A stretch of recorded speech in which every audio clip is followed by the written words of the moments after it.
Welcome to Real Talk with Reginald D. I'm your host, Reginald D. On today's episode, I have Kevin Lowe. Kevin is an inspirational speaker and host of Grit, Grace, and Inspiration podcast. Welcome to the show, Kevin. Oh, man, I'm excited to be here. Thank you for having me, man. Absolutely, absolutely. So, Kevin, can you share a little bit about your background and where you grew up and share your story? Yeah, absolutely. So I have been blessed to be born and raised in the same town that I live in now. And so that is Ormond Beach, Florida. Our little bit more well-known neighbor is Daytona Beach. So basically you wouldn't know if you entered one city or the other. And man, I was blessed to grow up here, a small town, which now our town's getting way too big and it's kind of ruining the small town feel. But I had a great childhood growing up, was real into riding dirt bikes, was my biggest hobby, kind of turned into my biggest passion all as a child. And other than that, it was one of those childhoods, back before like the kids today who they like never leave the house. Like we were always outside. It was outside, riding dirt bikes, playing games, out in the woods, all that crazy stuff that now, like, we think it was crazy that our parents allowed us to do the stuff that we did.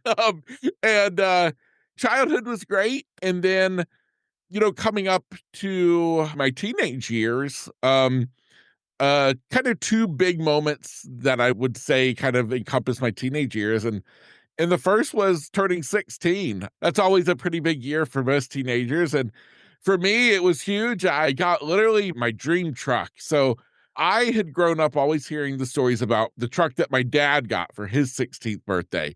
And it was an old, I forget what year, but Ford F-150, and he had it raised with big mud tires and all that. And so I knew I wanted that same type of truck when I turned 16. And sure enough, man, one day I was driving with my mom to the grocery store, to Publix, and there on the side of Old Dixie Highway sat my dream truck with a for sale sign in the window. And it was a forest green Ford F-150 raised with big, huge 38-inch TSL Super Swamper mud tires. And I just knew it was the only time in my life I've experienced love at first sight. And it was with that truck. And so anyways, getting that truck was incredible. It was the first time in my life that I had like pure and utter freedom. Just driving down the highway, windows down, country music blaring, had the big CB whip antenna whipping in the wind, and of course the big loud hum of those mud tires. And man, I loved it. Oh my gosh, I loved it. And unfortunately, I only got to drive it for 1 year. Because roughly a year after my 16th birthday, I would find myself in my start of my junior year of high school. And junior year started out amazing. I was a kid who hated school. I always said that every year I would pray that I would get the flu just so that I could get to stay home. And finally, come sophomore year, junior year, suddenly school wasn't the worst thing that ever happened to me. I finally had found like a really awesome group of friends. And so life was going really good for a teenager. Then I always say that it was going great until it wasn't. And at the same time here, my junior year of high school, I had been having some health issues that had really been plaguing me for almost my entire childhood. Things like migraine headaches, things like being so thirsty. My mom would tell the doctor, she's like, "You don't understand. He drinks more than any human you've ever seen." To the fact that at 17 years old, I still hadn't gone through puberty. I hadn't begun growing. I was only 5'3". And the doctor always just kept telling, us that, oh, I'm just a late bloomer. Give it some time.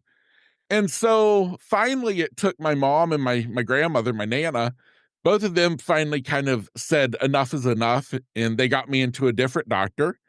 And that's when the ball started rolling. And so while life, as I said, was going great, at school and with my friends, I got the results of an MRI back, and those results changed everything. We found out that I had a brain tumor. Now, thankfully, the type of brain tumor I had was non-cancerous, but it was large. They compared it to the size of a plum, basically right in the center of my head. And they literally gave me 6 months to live if this tumor wasn't removed. It had completely encased the pituitary gland, was in the crosshairs of the optic nerve, and had begun pressing against the carotid artery. And so, as devastating and scary as this news was, the leading pediatric neurosurgeon was literally an hour from my home over in Orlando, Florida. He was the leading doctor in the entire country. His name is Dr. Eric Trumbull. He is my hero today. And he assured us everything was going to be perfectly fine. He's like, I do these surgeries all the time. And so, sure enough, I went into surgery October 28th, 2003, with that very mindset. I knew I was going to be out of school for about a month. Doctor told me I had to stay off of my four-wheeler for 6 months, which I thought was a little bit unreasonable, but I was willing to work with him. And anyways, that was my mindset. It was a speed bump that was happening in my life. And instead, that day marked the end of a life as I knew it and the beginning of a new life. And that is because I came out of that surgery to be left completely blind. Wow. Wow. Did they say that was one of the risks doing the Uh, surgery?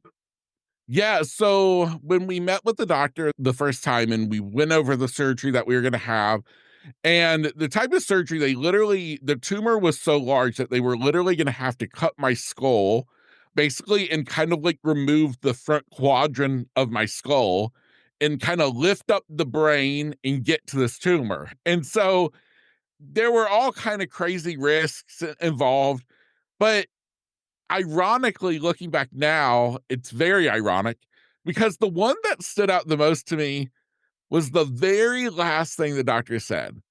Is he said that there's a 1% possibility of going blind. It was the last thing he said. And it was not even in the equation. No one even thought of it. No one worried. It was a 1% possibility. And yet I was the 1%. Wow. Wow. Man, you are a remarkable man. Yeah, the strength and things like that, man. I know that's got to be a lot to deal with, man. You think about you're going in to get one thing done, trying to get your life saved, and then next thing you know, you come out and then you're blind. It's like, man, that's tough. Yeah, it without a shadow of doubt has been the closest thing to what I would call hell on earth. Because when I, say that I became blind, I became completely blind. Now, I didn't know this before going blind that most people who are blind, they still have some degree of sight, some degree of light perception. Where again, I was that 1% where I became completely blind. But the fact is that on top of that, I had to deal with all these other medical issues that I still deal with today because of the brain tumor killing off the pituitary gland. And so the pituitary controls all of your body's hormones. And so now my body, I have to rely on medications to replace what the body should be doing naturally, which I always say, I mean, thank goodness for medicines. But the truth is, I mean, they are a poor alternative to what God designed us to do naturally. And so as the years would go on, and especially many years later, and where I sit today, I can actually tell you that in terms of a quote like disability, I've actually come to understand that being labeled as a panhypopit, having no pituitary function, is actually a far greater disability than even being blind. A lot of people can't believe that. They don't realize it. But I'm like, as much as becoming blind has been absolutely horrible, um, I wouldn't wish it on my worst enemy. It has stolen so much from me. Um, at the same time, I have tools that I can overcome it. As opposed to the other medical issue, I always say, I mean, when I wake up one day and my body has zero energy, it's all the effort I can do to lift up my arm. There's nothing you can do to overcome that, but just to wait it out. And so that is another aspect that I came out of that surgery with not only becoming blind, but with this other new medical issue that we had no idea the impact it would have on my life. Wow, that's incredible. Because out of all things you've been through and all things you go through, you kept pushing and you started Great Grace and Inspirational podcast. Can you tell us a little bit about that? Yeah. So the podcast came a long time later. For the first 10 years after becoming blind, I say that was a period of learning how to love life again, even though I couldn't see it. And so I did go back to school for the start of my senior year. So I was out of school the entire rest of my junior year. I made it back to school for the start of my senior year, in which I only went to school just for one class a day, and then the rest I did at home. My mom would drop me off at my Nana and Papa's every morning, and I had teachers who came who taught me my school subjects, who taught me how to do what I called at the time blind stuff, which I wasn't too enthused about, like learning Braille and how to use a talking computer and all this stuff. And so I ended up though, I still graduated with my class. That was a huge goal that for some reason, which now I can only know that it was God who instilled that goal in me. Because as I said, I was a kid who would rather be sick with the flu than go to school. And yet now I go blind. I'm doing all this stuff. And yet the one thing I keep saying is I just want to be able to graduate with my class. And so I did. I graduated with my class in 2005. And then, like I said, that was, basically a year later. Go through the next 9 years of literally just both surviving through so many different medical issues that I kept dealing with to again learning how to love this life again, even though I couldn't see it. And it took a really, really long time up until honestly about 2013. So basically 10 years later, I had finally gotten an internship. Well, I'll back up real quick. Is I got signed up with a program through our local Center for the Visually Impaired, CVI, and they did a job readiness program. And at the end of this little 3-month long program, they would set you up with an internship wherever you wanted. And so the two areas that I was interested at the time were travel and radio. And so lo and behold, I literally did an internship on our local AM radio station. And then I also interned at a local travel agency. At the end of those internships, neither one was willing to hire me. And so I was kind of back to square one until I learned about, hey, you know what? I can start my own business. And so I opened the doors to Better Days Travel in January 2013. And I would run and operate a travel agency, booking everything from cruises to honeymoons to all-inclusive resorts to all kind of amazing trips for people. I did that for the next 7 years up until 2020. And of course, we all know what happened in 2020, which was not so great for travel. And so when we were in the midst of 2020, height of the pandemic, my travel agency had all but had every trip on the books canceled. Literally was going to be my best year ever, turned to the worst year ever.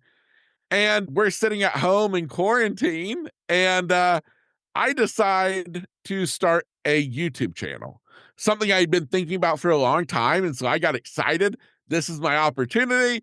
I start ordering stuff off of Amazon. And then it hit me one day. It was literally like the light bulb moment. The light bulb finally lit off for the blind guy. And it was, if you don't have somebody here to film you, you're not going to be able to do this by yourself. And if there's one thing I've learned is that the less you can rely on others, the better off you are. And so I realized at that moment, I was like, why didn't I think about this before I start ordering all this equipment? I'm like, I can't do this on my own. I have to have somebody here. And so that's when my sister said, well, why don't you do a podcast? And my response, of course, was, what the heck is a podcast? And lo and behold, I start listening to podcasts, and then I start listening to podcasts about how to start a podcast.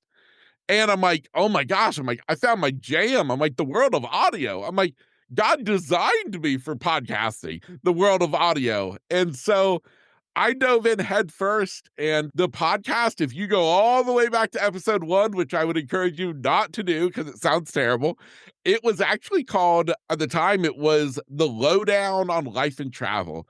So the lowdown, a little play on my last name of Lowe. And so I talked about travel because at the time I still thought I was going to be a travel agent. And so I was talking about travel. I started interviewing different suppliers with the different, cruise companies and tour agencies. And then, man, I always say that the podcast, I mean, it was rough starting out. I mean, it's way more work than anybody can imagine doing a podcast. And yet all of a sudden I realized the podcast was kind of taking over my life. I was starting to get into interviews with people not about travel, but about just life. And I was realizing that I was loving it. And I can remember so distinctly, so many times being in the midst of an interview and literally just saying a prayer right then, silently, thanking God for putting me right here and saying, God, I don't know where this is going. I don't know where it's leading, what you want, but I know it feels right. And I thank you for putting me here. And so, sure enough, I never went back into travel. I didn't know what I was going to do to make money, but I knew the podcasting thing was where I wanted to go. And so, 2 rebrands later, so we went from The Lowdown on Life and Travel to then The Lowdown with Kevin Lowe, and then finally to what it is today of Grit, Grace, and Inspiration. And I mean, this year is 5 years that I've been doing it, which is crazy. And I love it, man. The podcast has been probably one of the greatest things that's ever happened to me for the simple fact that I've learned in life that some of the greatest things that we can ever do are the experiences we have and the relationships we create. And getting to sit down on a podcast and interview somebody on the other side of the world, I get to check off both those boxes. I get to meet somebody and I get to have an experience at the same time. That's awesome because when you know something is real and it's from God, sometimes he always shifts you to another direction, just like he did with you on the podcast. You went in and was talking about one thing, just sort of shifting. It wasn't because of you, it was because God had his hands on you. And that's very amazing. So, what pushed you to become a motivational voice to the world? So again, trying to figure out what I wanted to do, as far as work, trying to make money, in relation to the podcast. And so I got into coaching, doing life coaching. And so I was doing that for a while. I still do that on occasion. But really, man, my desire, I mean, I want to help people, but I want to just inspire people. I love to light people up. I love to get people excited about life. I love to just get people motivated in this way of overcoming their own challenges and turning those obstacles into opportunities. And so somebody finally said, they're like, Kevin, you should really start getting into doing more public speaking. And that's what led me into this realm of, inspirational and motivational public speaking is through that. Again, another just kind of natural progression. As I said, man, I didn't know where this journey was going to take me. I honestly still don't know where exactly I'm supposed to end up. But I realized that when you know you're on the right path in life is when it just feels effortless. I said, my 7 years as a travel agent, man, I worked it. I mean, I loved it, but I worked it. And it was constantly paddling upstream. When I started this podcast and started getting into coaching and then public speaking, the stream has felt effortless. I've been going downstream. I'm just literally not paddling. I'm floating on my back going down the stream. Not sure where the heck it's leading, but I know it feels right. So I know I'm just going to keep on following it and trusting God that he's taking me to somewhere that he knows I need to be. You hit that right on the head. So, how did you develop the mindset to keep pushing forward despite your obstacles? Because for you to be doing all the stuff you're doing and the circumstances that you went through and you keep pushing, man, it's crazy to me. It's amazing. Um, I I would love to maybe I would love to say, that, oh man, it's just because I did this or that. I'm so great. The honest truth is is God, 110%. Is that I believe in all my heart that God designed me to be a person because he knew what was going to happen when I turned 17. He blessed me with a natural glass half full, if not overflowing type personality. His hands were at work from the beginning because he knew what was going to happen on October 28th, 2003. And he knew that I would be a person who would be able to take what happened to me and use it for good and give him all the glory and use this as a testimony to hopefully touch other people's lives. And so that's how I've been able to do it, is a combination of the fact of just the person that God made me to be. And then, of course, leaning on the two pillars of my life that have gotten me through the darkest moments over the past, oh gosh, what has it been? 20, coming up on 22 years, has been my faith and my family. I always say that after I went blind, I would lay in bed every single night and I would cry myself to sleep, sobbing into my pillow, begging, pleading, screaming at God to please just stop this, to please let me wake up and be able to see again. And yet every morning I'd wake up and I'd see the same thing that I did when my eyes were closed. And I can tell you that I would also pray at times that I just wish God would give me the courage, the strength to just kill myself. Because I knew if I was in heaven, I'd be able to see again and all this would be gone. But it never went further than just that prayer. Because then, of course, my mind would always turn to my family. I think about my mom and my dad and my sister, my grandparents, and they were struggling too. I always say what happened to me didn't just happen to me, it happened to an entire family. And if I was to kill myself, what would that do to them? And so I always say that it's through my faith and because of my family that I'm here today. Yeah, I could tell that faith played a major role in your journey. Yes. So let me ask you this, Kevin. What advice would you give someone that's struggling with unexpected life changes? You know, it's something bad just happened out of the blue and they wouldn't expected it. And now they're trying to deal with it. I say the first thing and the most important thing is to give yourself grace, to give yourself a break. You're going to have people around you who are going to have their own opinions and thoughts on what you should be doing, where you should be at in your journey. But the fact is true is the only person who really knows is you. And so I would encourage you to just give yourself a break and to let yourself understand that what I've just gone through is a lot. And it's okay to be sad. It's okay to be upset. It's okay to not be out into the world, pushing forward, making all these other people's expectations come true. No, it's just up to you. But realize that at some point in time, you're going to come to a point when you're ready to move forward.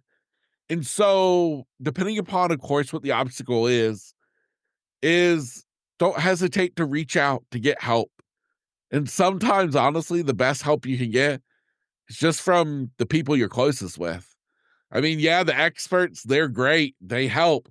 But your family, your friends, the people who you can just lean on for that moral support, they're the people who truly matter. And so if you can find that support system, you're going to be that much better off as you continue on the journey. Absolutely. When you have tough days, what keeps you motivated to show up and continue to inspire others? My biggest thing, honestly, is my dream for for something more, for something bigger. I'm constantly chasing after wanting to make a bigger impact in the world. You know, I know without a shadow of a doubt that what happened to me happened for a reason. And I want to be sure that when I get to heaven, that God can look at me and pat me on the shoulder and say, Kevin, you did it. You did exactly what I wanted you to do with what happened to you. And so for me, that's what it is, man. I look at the world we live in today, and I look at all the people who are hurting in one way, shape, or form from so many different things. And yeah, look at me. I'm a guy who went blind. I'm a guy who has these complex medical issues. And yeah, all I want to do is just to make today a little bit better for someone else. If I can make somebody smile or laugh or think about things a little bit different, I mean, that's what I want to do. And that's honestly, that's just what drives me and gives me fuel in the morning is to wake up and days when maybe I don't feel like recording a podcast. But I always say, I think about that person on the other side of the world who I'll never meet and I'll never hear from. Yet something I say reaches them and it gives them that little spark to just keep going one more day. Like that's the kind of stuff that drives me forward.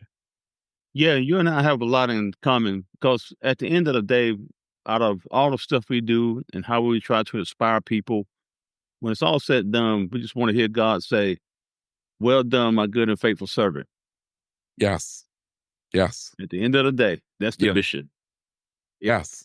Absolutely. So someone's dealing with doubt. A lot of people, can't get ahead in life because of doubt. What's the one truth you always remind yourself of? Oh man. Um we are all so much more capable, able, and deserving of, I believe, having all that we want in this life. We can doubt that it will ever come true, but if we get stuck in living in doubt, then yeah, you know what? We're probably not gonna live out our fullest potential. We're probably not gonna show up as our best. Because I mean, if you think about it, when the team takes the field at the Super Bowl, if they have any doubt in their mind that they're gonna win, no, they're probably not gonna win. If they're doubting their ability, they're not gonna catch the ball. They're not gonna show up as their best. And so I understand that for some people, it's not as easy as it is for me. I get I'm a glass half full kind of guy. I understand there's people who view it as half empty. It's just part of them. And so I understand that they might have to work at it a little bit harder than I do to not have doubt in their abilities, not have doubt in something better. But for myself, I mean, life is really tough. And if I can't have hope and belief that there's something better waiting for me tomorrow, well, then what a sad life that is to live. And so I would encourage anybody who's dealing with doubt, who's doubtful of what tomorrow will hold, just to try changing up your mindset. Try to think of the positive. What if? What if it all works out? What if it all comes together? And I have to believe at some point it all will. It will. It will. And that is so, so true. And one thing I love about you, I love the vision that you have. Some people in the world that has their eyesight, but they're still blind, Yes. you know. And Yeah. for you to say, when you in doubt or you have moments of doubt, think about the one chance you have for things to go the right way.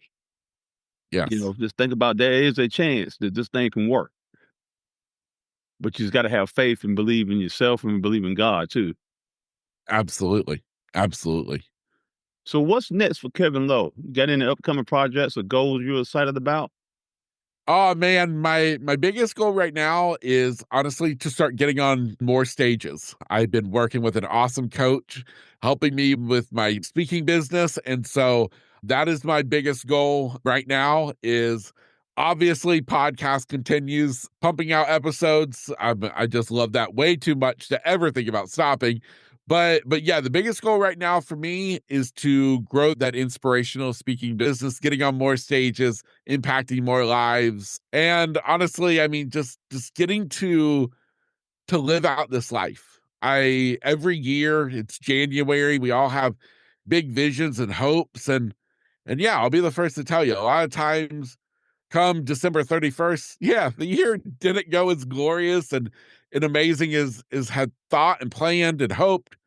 But again, I have hope and I have a vision for a better tomorrow. And so right now, my plan, my goal is, yeah, that come the end of 2025, I'm going to be able to look back and say, wow, that was one heck of a year. Yes, absolutely. I like that. That goal I think you built for it. Yeah. Thank Built you. for it. Yeah, you were. I was kind of nervous. I thought you was going to tell me you was going to drive four-wheelers, but but no, Yeah. but the goals you got, that's perfect right there. Stay right there. Yeah. Absolutely. Yes, Yeah. yes, we'll stay off of the four-wheeler. Yeah. Yeah, Yes. but Kevin, man, God, man, I'm just overwhelmed with you and the way your heart is, man. The world need more people like you. I mean, absolutely, man. I mean, if we had more people like you, I mean, what a difference this world would be, you know? Oh. Oh, man, thank you so much. That means the world to me. It just goes back to what we've talked about today is, I have to be in some ways, and I know this may sound crazy, but grateful that God chose me to be the one. That he chose me to be the one to go through all of this, to go through this struggle for the simple fact of getting to be a help to somebody else. And that's what it's all about to me, is just being able to light up somebody else's day to make their life a little bit easier.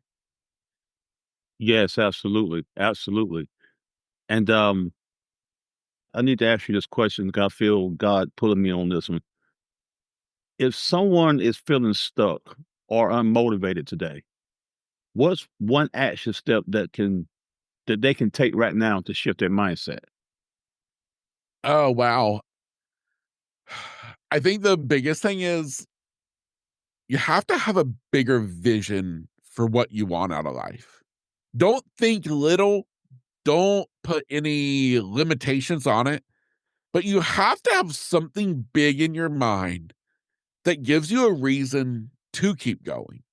Because if we just gonna keep going without any destination, I mean, it's kind of like setting off on a road trip. You're all packed, you got the snacks loaded down, the luggage, but you don't have a clue where you're going.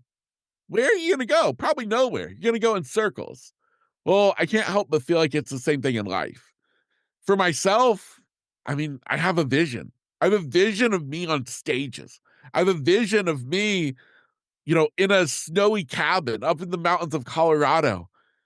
All these different little visions that keep me driving forward. And I would encourage you, the first and most important step is to get clear on what you want out of life. Get clear of who you want to be, what you want to be known for. Or maybe it's just as simple as, what do you want? Is it a bank account that has a few more commas in it? Is it a little bit less stress? Whatever it is, get clear on it. Understand that it's possible. Maybe it seems far-fetched right now, but I promise you, you're only a couple of steps away from making it happen. You just have to start moving forward. Well said. Well said. So, lastly, Kevin, where can my listeners connect with you and support your work and listen to your podcast? Absolutely. So I think the best place to go is head on over to my website, which is gritgraceinspiration.com. And right there from the website, gritgraceinspiration.com, you can listen to my podcast that comes out every Tuesday and Thursday. And you can also get on my email list, which I send out a weekly newsletter every Friday called Where Grit Meets Grace. So you can sign up for that right there. And like I said, I mean, if you're somebody who possibly is part of an organization, association, ever looking for speakers, you can find out more information into what I can offer as a speaker. So all of it is right there on the website. It's kind of a central hub. There you have it. There you have it. Kevin Lowe. Kevin, man, I really, really appreciate you taking the time out to get on the podcast with me. I really, really admire your story. I really admire you as a person you are and the person you are becoming. Oh man, that means so much to me. Thank you so much. It has been an absolute joy and pleasure to be here today. You've made my day, man. Thank you. Absolutely. Thank you. Thank you for tuning in with Real Talk with Reginald D. If you enjoyed listening to Real Talk with Reginald D, please rate and review on Apple Podcasts. See you next time.